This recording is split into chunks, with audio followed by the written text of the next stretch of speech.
Diwata, nangangamoy politika na nga ba sa kanyang pwesto? So, shoutout ka pala dito kay Yabagis Vlog. Ayan, napanood natin yung kanyang video, yung kanyang live. At para mas malinaw mga kababayan, panoorin natin lahat. Play natin. Guys, nangangamoy politika. So, hindi naman po talaga maiwasan dahil sa sobrang dami po ng tao dito kay Diwata ay hindi maiwasan na marami na po ang nagpapahiwatig na mga kababayan natin, lalo na sa mga gustong tumakbo sa politika, ay makikita natin yung iba't ibang yung mga nila na pagaya halimbawa ng tarpaulin, ayan yung mga. Ayun, may nakita siya dito mga kabayan na mga tarpaulin, no? Ayon kay Yabagis Vlog. Tuloy natin. Yung mga paraphernalia na sinasabi nga nila ay nagkalat na rin uli. So naririto na uli guys, nagkakalat na uli. Mga nagpapahiwati. Mga nagpaparamdam na naman mga kababayan. Sila, no? May mga mithiin na maluklok sa kanilang pwesto. So ayan guys, pinapakita ko lang sa inyo uli yung bugso at dami ng tao dito sa Diwata until now. Kahit na anong init ng sikat ng araw, ay patuloy pa rin ang pagbagsa ng ating mga kababayan dito sa Diwata Pares Overload. Ayan. Ano ba guys? Nangangamoy politika.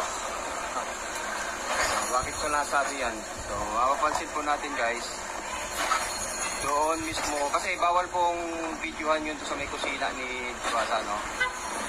Isusum ko na lamang po.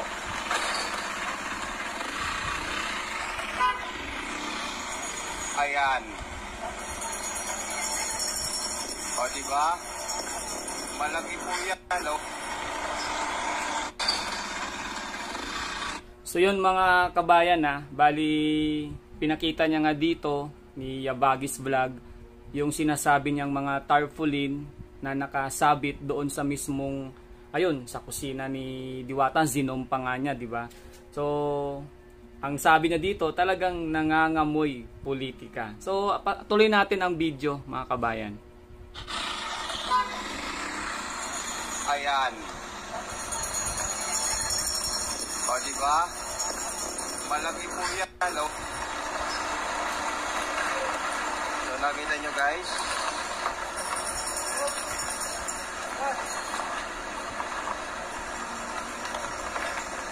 Yan.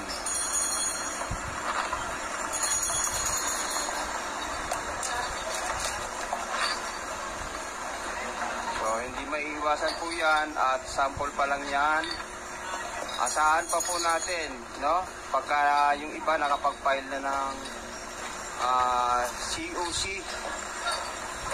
Kasi alam naman natin, no? Malapit na. Malapit na rin po ulit yung naturang eleksyon. Sana nga, no? At alam niyo si Yabagis Vlog, umiiwas na po sa usapin ng eleksyon, usapin ng politika. Kaya nga po, nandito tayo ngayon kay Diwata para mag-iba na ng ating content. At kasi nakitaan natin ng magandang content yung kay Diwata, lalo na sa food vlogging. Okay. Ano po? Ano mo mga kabay, stop na tayo doon, no? So dito parang sinasabi ni Yabagis Vlog na nagbablog doon sa pwesto ni Diwata na hindi lamang ito yung kanyang nakita na mga tarpaulin na nakasabit doon, dahil nabanggit niya nga na malapit na yung mga magfa-file ng COC. Parang palagay ko dito, siguro parang lalapitan din si Diwata ng iba pang mga politiko, no? Parang ganun po ang ibig sabihin kasi sabi niya hindi lamang po ito, no? At nabanggit niya nga yung malapit na yung file or malapit na naman yung eleksyon. So asahan natin, dahil talagang si Diwata ngayon ay talagang sobrang kilala, sikat sa social media, nasa TV na, lalong-lalo na yung kanyang parisan, no? So, parang ganun na nga din mga kababayan, no? Yung isa sa dito sa tinutukoy ng vloggers na si Yabagis Vlog. So, tuloy po natin, no, ang kanyang video, ang kanyang live. May pa-picture sa kanya. Hi ma'am, shout out po.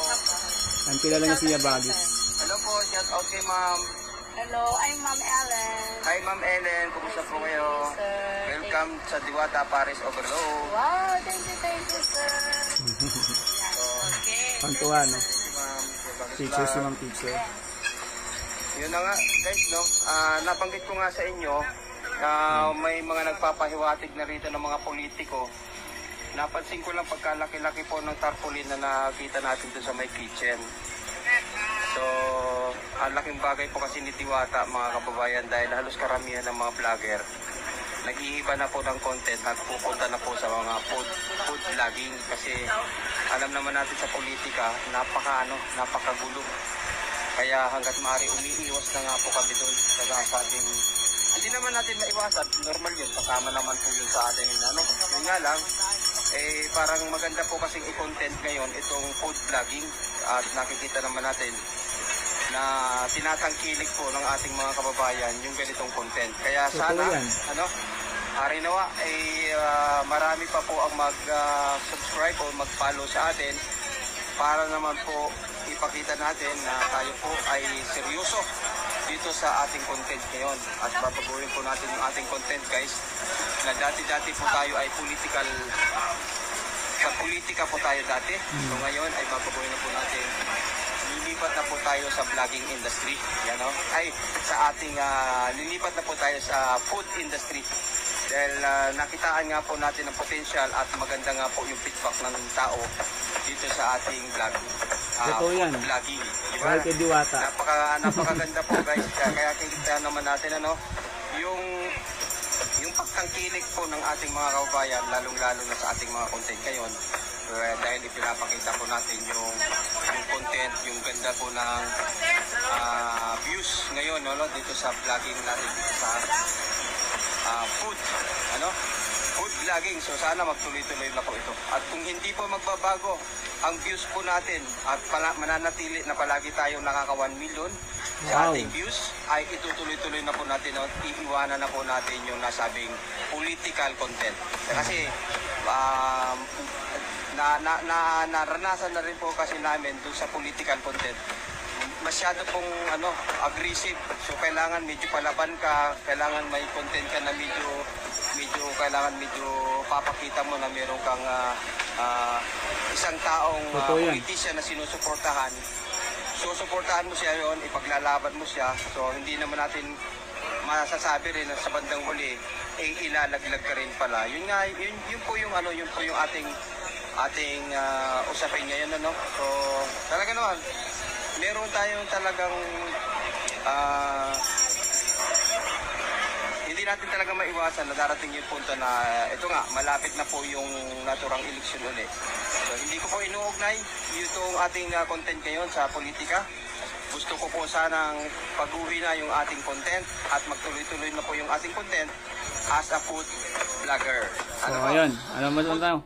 So yun mga kababayan, dito nga sa pinaka sinasabi ni Yabagis Vlog o ng ating kakilalang vlogger, kapwa vlogger na kung saan nakakasama din natin. Alam niyo naman po kung sino nakasubaybay sa akin channel, noon pa man tayo ay nag-updates kung saan-saan. Meron din tayong mga, kumbaga, nung time ng panahon ng mga eleksyon, di ba? Nakita niyo naman po siguro yung ating sa channel natin. At yun nga, dahil kay Diwata, nasasabi ko na marami na rin talagang mga content creator or nagsisimulang mga vlogger na dahil sa pag-boom ng parisan or pwesto ni Diwata or nakilala si Diwata, ay maraming nag-switch doon sa pagiging food vlogger. Totoo naman po talaga, hindi naman po talaga makakaila yun dahil kung pag-uusapan natin ng usaping politika, mas pipiliin ko na lang sa pagiging food vlogger. Kasi alam niyo kung bakit. Pag dito, minsan may nang babas sa'yo, merong may mga pumupuna sa pagbablog mo, lalo na kay Diwata at gaya nito sa akin mga nakaraan lamang, 'di ba? Hindi ko nga naiwasan na hindi mag-post. Pero mas okay na rin 'yun confer naman doon sa mga usaping politika, 'di ba, mga kabayan? So itong si Yabagis Vlog, ito yung patunay na vlogger na kumbaga parang hindi sa parang talagang gusto na niyang ayawan yung pagiging isang political vlogger dahil nga nakikita niya na sabi niya nga doon kanina, no, yung kanyang sinuportahan sa huli parang kumbaga inilalaglag pa din sila, no, or siya, mga kababayan. So ayun, tuloy natin yung kanyang video, mga kababayan ko. Vlogger po kasi talaga ang ganda po ng feedback kasi guys. Nakita ko po yung ating views sa food vlogging. Kaya itutuloy-tuloy ko na po ito sa tulong nyo. At sana ay makaalpas tayo at maituloy-tuloy po natin ito. Suportahan po yung ating channel dito sa naturang content na to.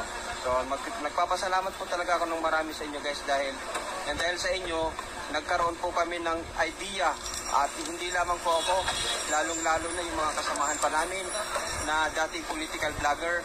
Ngayon po ay nagko-convert na sa food vlogging. So yun nga po, no, napakaganda po ang nangyari ito kay Diwata. Dahil si Diwata, kung minulat kaming lahat, ipinakita niya pa sa amin kung paano pong magkaisa at kung paano pong baguhin ang content na dapat ay sama-sama,